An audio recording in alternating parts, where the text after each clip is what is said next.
प्रिय दोस्तों, नमस्कार। आत्मदर्शन या हम कहें ईश्वर दर्शन, ईश्वर दर्शन या आत्मदर्शन का दरवाज़ा किसके लिए खुलता है? दरवाज़ा का मतलब उसमें प्रवेश कौन पाता है?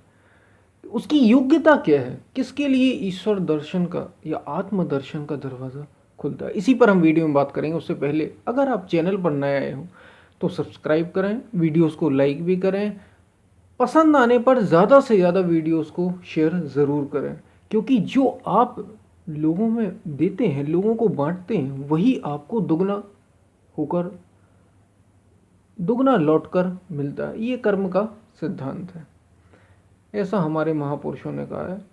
पूरा सुने वीडियो को तो आपको इस अधिक से अधिक आप इसका लाभ ले पाएंगे, तो पूरा सुनेंगे।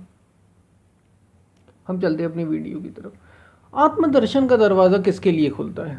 जब बात आती है आत्मदर्शन की, आत्मदर्शन यानी भीतर की ओर मुड़ने की, अपने को जानने की, तो ये दरवाज़ा किसके लिए खुलना चाहिए आपके हिसाब से? ईश्वर प्राप्ति का मार्ग किसके लिए खुलना चाहिए? जो ईश्वर को चाहेगा उसी के लिए ये दरवाज़ा खुलेगा। आत्मदर्शन उसके लिए खुलता है जो संसार से, जिसका अब कोई वास्ता नहीं रह गया। इसका मतलब ये नहीं है कि वो संसार में रहता नहीं है, वो संसार से कहीं भाग गया है, वो संसार से कहीं दूर चला गया, बिल्कुल नहीं। जिसको ये समझ में आ गया कि संसार उसके अब काम का नहीं है, मतलब संसार में सार नहीं है, संसार हमेशा रहने वाला नहीं है, उसे ये बात समझ में आ गई है और वो बाहरी चीज़ों में ही बस उलझना नहीं चाहता।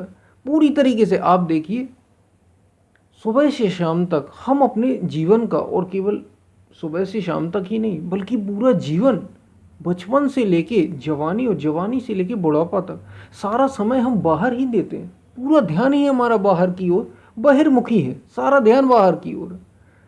तो वो दरवाज़ा कहाँ से खुलेगा? तुम चाहते क्या हो? तुम अगर बाहर ही चीज़ें चाहते हो, एक गाड़ी चाहते हो, एक बंगला चाहते हो, या बहुत सारी गाड़ियाँ चाहते हो, बहुत सारा बंगला चाहते हो, बहुत सारा पैसा चाहते हो, बहुत सारा नाम और शोहरत चाहते हो, बहुत सारी उन्नति चाहते हो, अपनी या अपनों की या अपने क्षेत्र की, तो आत्मदर्शन की बात ही कहाँ है? तुम जो चाहते हो वही तो तुम्हें अस्तित्व दे रहा है। आत्मदर्शन का दरवाजा उसके लिए खुलता है जो अब अपने को जानना चाहता है, जो अब अस्तित्व से एक होना चाहता है, जो अब इस जन्म मरण के चक्र से बाहर आना चाहता है, जिसको ये समझ में आ गया है कि इसमें कुछ सार नहीं है। जैसे सिकंदर को अंतिम समय में, जब सिकंदर, ये बात मैंने किसी और भी वीडियो में बताई थी, बार बार दोहराने की भी है, कि जब सिकंदर इस दुनिया से गया तो दोनों हाथ उसके खाली थे, और उसने ये कहा था कि मेरे दोनों हाथ, बिल्कुल जब हमारे रास्ते से निकले, यानी जब मेरी अर्थी निकले, तो दोनों हाथ बाहर की तरफ लटके हुए हों। ऐसा ही हुआ था ताकि लोगों को पता चल सके कि सिकंदर भी जब गया तो दोनों हाथ खाली थे। जो विश्व विजेता सिकंदर, दुनिया को जीता, लगभग जीत ही लिया था, उसके भी दोनों हाथ खाली थे। यानी यहां कुछ रहने वाला नहीं, टिकने वाला नहीं। जिसे ये समझ में आ गया उसके लिए तब आत्मदर्शन का दरवाज़ा खुलता है। जिसे ये समझ में आ गया कि संसार में जो भी है, हमारे अपने भी, ये वास्तव में अपने हैं ही नहीं। क्यों? क्योंकि तुम्हें ये जन्म से मिले, और जैसे ही तुम्हारी मृत्यु होगी ये सब छूट जाएंगे। कोई साथ रहने वाला नहीं। कब किसका कौन सा कर्म कहाँ उसे ले जाए कुछ कहा नहीं जा सकता।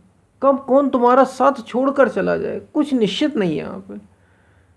यानी कोई भी हमारा नहीं। यहाँ तक कि ये जो शरीर आप पहने हुए हैं, ये जो शरीर जिसको आप, कम से कम ये तो हमारा है, ये भी आपका नहीं है। क्योंकि ये कब चला जाए। लोग रास्ते से जाते हैं, घूमते हुए, टहलते हुए, लॉन्ग ड्राइव पर जाते हैं, और अचानक से सुनने में आता है कि उनका एक्सीडेंट हो गया, कार का एक्सीडेंट हो गया, दुर्घटनाग्रस्त हो गई, पुल से नीचे उतर गई, कहीं खाई में जा गिरी, और खत्म हो जाते हैं। एक कोई बीमारी हो गई शरीर में और शरीर खत्म हो गया। शरीर चला गया लेकिन आप तब भी रहते हैं, क्योंकि आत्मा को तो कोई मार सकता नहीं, ऐसा हमने सुना है। हम जानते नहीं है लेकिन ऐसा हमने सुना है। तो शरीर तो तब भी है, लेकिन शरीर मतलब आत्मा तो तब भी है और शरीर मिलते जा रहे हैं। पुनरपि जननम पुनरपि मरणम पुनरपि जननी जठरे शयनम, शरीर बार बार बदल रहे हैं। अब जो ये समझ जाएगा, जिसको ये समझ में आ गया, अब उसके लिए वो भीतर की ओर मुड़ना चाहेगा, वो अपने को जानना चाहेगा, और जो तुम चाहते हो वही तुम्हें अस्तित्व से मिलता है। हर व्यक्ति इस दुनिया का जो भी उसने चाहा है वो उसे मिला है। बस बात यह है कि वो चाहता ही बाहर का है, इसलिए उसे बाहर की चीजें ही, वो चाहता ही थोड़ा सा है इसलिए उसे थोड़ा सा मिल रहा है। वो पूरा होना ही नहीं चाहता इसलिए उसे पूरा मिलता नहीं। तो आत्मदर्शन का दरवाजा, ईश्वर प्राप्ति का मार्ग उसके लिए खुलता है जो ईश्वर को पाना चाहता है, जिसको समझ में आ गया कि यहाँ आप कुछ अपना, वास्तव में यहाँ ये सब माया है। इसलिए तो कहा है जगत माया है। माया का मतलब कोई स्त्री नहीं है। माया का मतलब यहाँ हमेशा कुछ रहने वाला नहीं है, छूट जाने वाला है, हमेशा साथ नहीं देगा। इसलिए इसको माया कहा। इसलिए पतंजलि जब अपने ग्रंथ की शुरुआत योग दर्शन की करते हैं तो वे कहते हैं अथ योग अनुशासनम, और अब योग, और अब योग। यानी जिसने ये सब ताम झाम, जो फुर्सत निपट गया हो इन सब चीज़ों से, आपकी शादी विवाह, नौकरी, बच्चे, पैसा, नाम, शोहरत, स्वास्थ्य, शरीर, मन, तरह तरह की भोग की वस्तुएं, जो जिसको इनमें निस्सारता समझ में आ गई हो, या तो खुद के अनुभव से या लोगों को देखकर, संसार को देखकर, जैसे बुद्ध को आ गई, उसके लिए अथ योग अनुशासन, उसके लिए अब योग है और अब योग, महर्षि पतंजलि कहते हैं।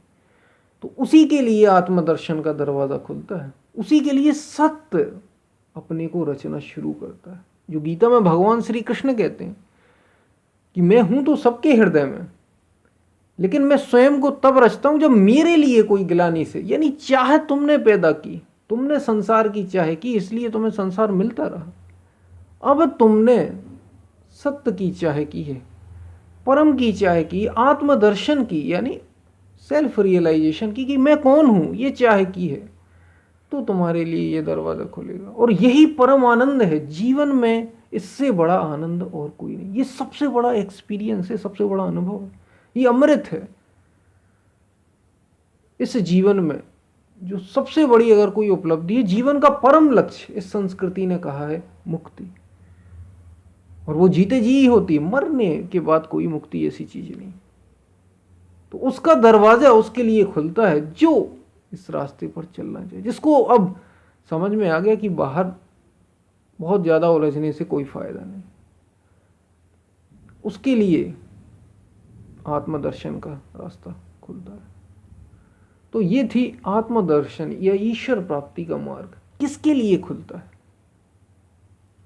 और याद रखिए ये इतनी आसान चीज नहीं, क्योंकि जन्मों जन्मों से हमारे संस्कार वही पड़े हैं, काम, क्रोध, लोभ, मोह, मद, मत्सर, राग, द्वेष, ये सारी चीजें हमारे जन्मों जन्मों से। इसलिए तो इसको युद्ध कहा है, इसलिए कहा है कि इसके लिए संघर्ष करना पड़ता है भीतर मुड़ने के लिए, क्योंकि बार बार जो आपने अभ्यास किया है, जो आप करते रहे हैं बार बार, जैसे हमें कोई आदत होती है तो आप देखेंगे जब आप उस आदत को छोड़ेंगे तो कई बार वो आती है कि जिसको सिगरेट या शराब पीने की या तंबाकू खाने की आदत होगी, वो ये चीज़ें समझते होंगे, वो बार बार मन को याद आती है, तो उसको इतना छोड़ना इतना आसान नहीं होता, उसकी छोड़ पाना। तो दरवाज़ा उसके लिए खुलता, ये इतना आसान इसलिए नहीं क्योंकि ये संस्कार पड़े पड़े हैं, और हम धीरे धीरे जब भीतर की ओर मुड़ना शुरू करेंगे तो अस्तित्व ही आपकी सहायता करने लगेगा। धीरे धीरे होगा, लेकिन एकदम से नहीं होता। इसलिए तो कहा दरवाज़ा खुलता है, तो उनके लिए खुलता है जो ये चाहते हैं। सबसे बड़ी बात तो ये है, मनुष्यत्वम मुमुक्षुत्वम महापुरुषा संश्रय। हम फिर मिलते हैं, तब तक के लिए धन्यवाद।